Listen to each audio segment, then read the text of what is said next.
Hi, I'm Sean McGowan. A good solo jazz guitar arrangement should be more than the sum of its parts. It should serve the original composition and take listeners on a journey, while also allowing one's unique personal style to shine through.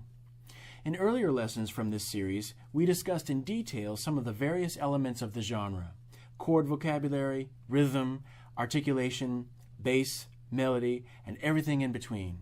Now it's time to talk about the art of putting all of those elements together. In this lesson, we'll explore different ways of building a unique and personal arrangement of a standard by examining a song's harmonic and rhythmic flexibility while paying careful respect to the original melody.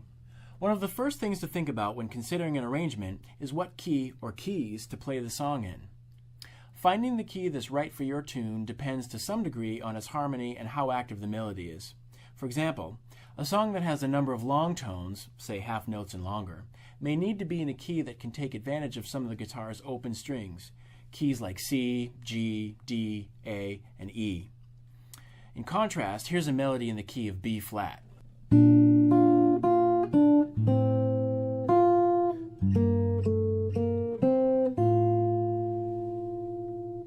now here it is again, transposed to A.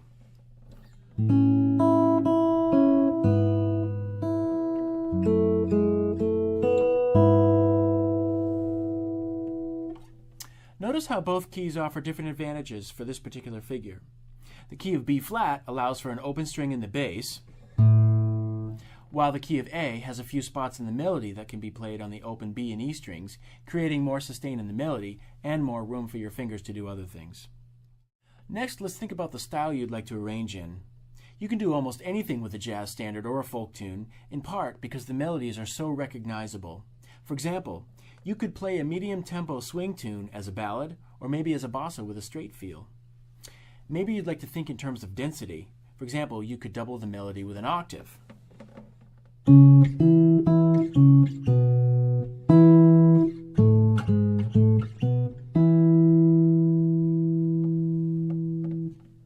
Or perhaps you could accompany it with a contrasting counterline and/or bass line.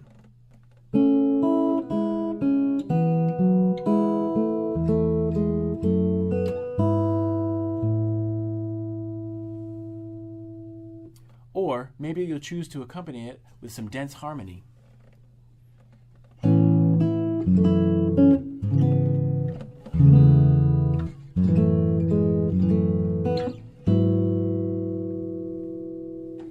All of these are legitimate choices. Learning how to work with each one will influence and expand upon your approach to arranging. So once you've decided on a key and a style that works for your arrangement, you're ready to take a look at the harmony. In most cases, the melody and harmony will work hand in hand, influencing one another throughout the piece. Sometimes you might want to keep the harmony of a piece relatively straight by playing chords essentially as written, and other times you might want to add a touch of reharmonization here and there. You can check out the chord substitutions lessons from earlier in this series for a ton of great reharmonization ideas that can get you started. But here's one more great technique. Use a common tone to introduce chords from outside the key into a song's original progression.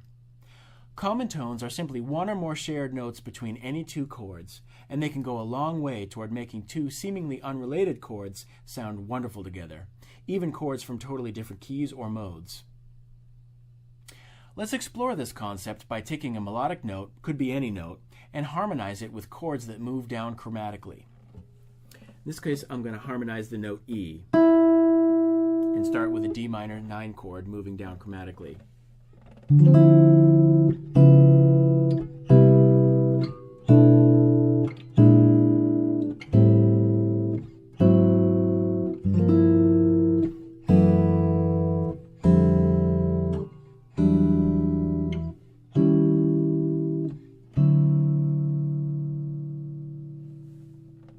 Notice how smooth the chord movement sounds, even among the dissonant chords. We can apply this concept to 2-5-1 progressions depending on the notes in the melody. Our next example shows a simple 2-5-1 in A major for the first 2 bars, followed by non-diatonic chord substitutions that utilize this common tone concept. Here's a 2-5-1 in A major.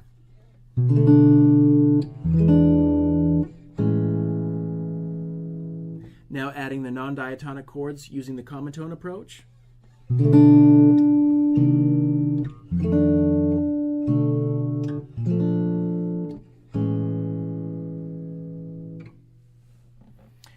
practice, here's the same thing with a different melody and an entirely new set of chords.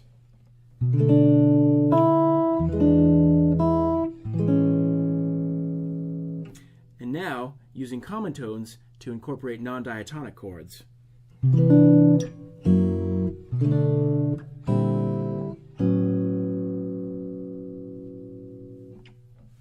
You can get a lot of mileage out of this concept. Always make sure to use your ears and musical intuition to guide your choices, and be careful not to ever drop the melody. Once you've come up with a basic arrangement for the form, you may want to consider adding an introduction and/or ending. Musicians often feel free to take greater liberties with these sections than they do with the song's other sections. Try using them as your opportunity to leave your own unique fingerprint on a song. Sometimes even just a simple groove to set up a song's rhythmic feel is all you really need. This is particularly effective if you've arranged a song in a different time signature or rhythmic feel from the original arrangement of a song. I used this approach to create an introduction for the song Baya from my recording Sphere, the music of Thelonious Monk. This is in 5/4 time and helps to set up the first part of the song's melody, which is also in 5.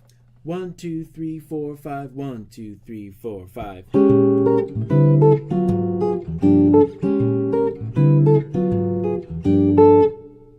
There are also some common harmonic devices that musicians use regularly in introductory sections to set up a song's tonal center. This next progression makes its way to a tonic A major 7th chord down chromatically from the sharp 4 half diminished chord. Here's the tonic. Here's the example. 1, 2, 3.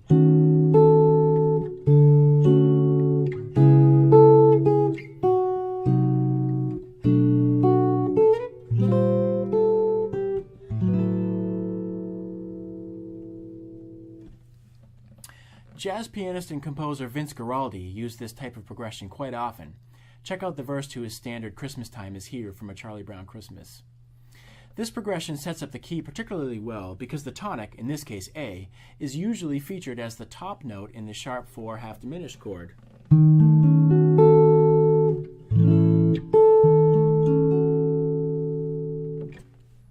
This next progression also starts with a sharp 4 half diminished chord, but after a quick half-step movement down to D major 7th, continues through a cycle of fourths, focusing on major 7th chords outside the key of A. 1, 2, 3.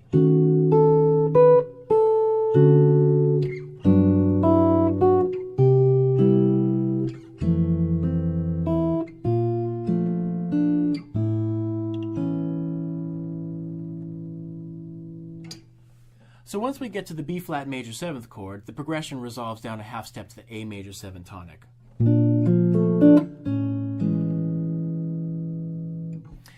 Jazz pianist Bill Evans loved moving through this type of cycle with consecutive major 7th chords.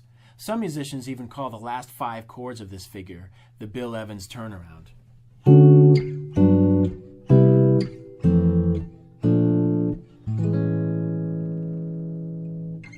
Another concept that works well for intros and endings is a chordal vamp.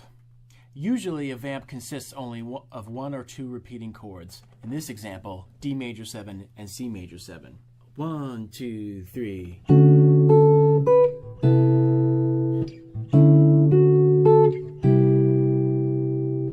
Contemporary jazz musicians sometimes add interest to well-worn standards by exploring rhythmic feels and time signatures that are different from a song's original version. For example, you might add a bossa nova feel to a song that's normally played as a ballad, or maybe take a burning up-tempo song and explore its harmonic nuances as a ballad. You can also convert a song into another time signature completely. The most common conversions tend to involve changing a 3/4 song into 4/4, and vice versa. Here's our 4/4 melody from the beginning of this lesson. 1, 2, and 3, and 4, and...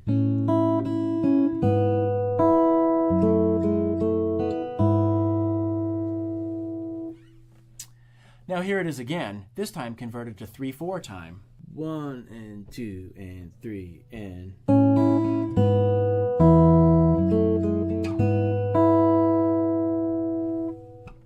Notice that the melodic pitches are all intact. We've just adjusted the rhythms to allow the melody to fit into the new time signature. Next up, let's tackle an arrangement of a folk song from the Civil War era called The Yellow Rose of Texas. This song isn't a jazz standard, but we can treat it with many of the same devices and techniques mentioned earlier to create a very satisfying and complex piece, all without sacrificing its beautiful, simple melody. Working with a folk tune is actually great practice for budding arrangers. Many jazz musicians do this around the holidays with Christmas songs and other well-known but commonly requested seasonal favorites. The Yellow Rose of Texas is normally played at around a medium tempo in 4/4 time. Here's how it sounds. 1, 2, 3.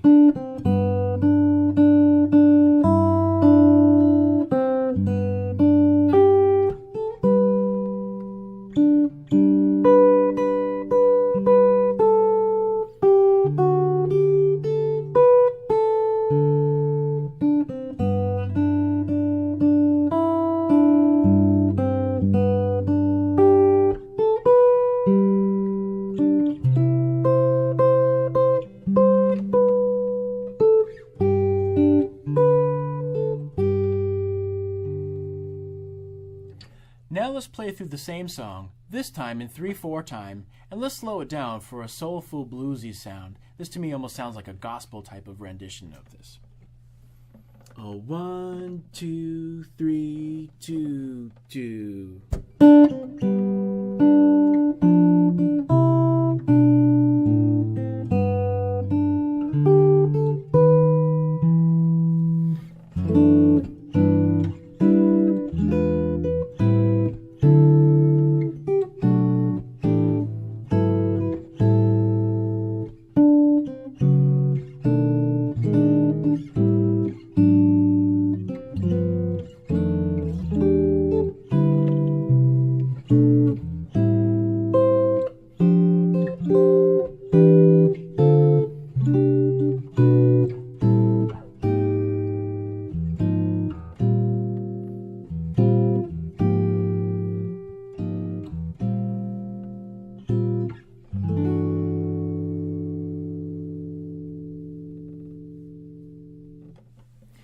In the first 8-bar section, the melody is harmonized with a counter melody in the first 4 measures.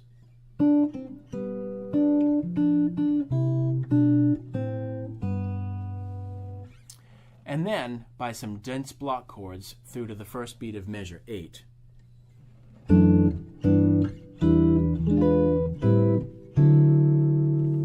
so on. The second 8-bar section features some of the common tone reharmonization techniques that we explored earlier in this lesson. Notice that while the melody notes haven't changed at all, the new chords make a dramatic impact on the way it sounds. Thanks again for joining me for this lesson. For more fingerstyle jazz guitar instruction, be sure to check out the rest of my fingerstyle jazz guitar essentials lessons available at acousticguitar.com. For Acoustic Guitar, I'm Sean McGowan.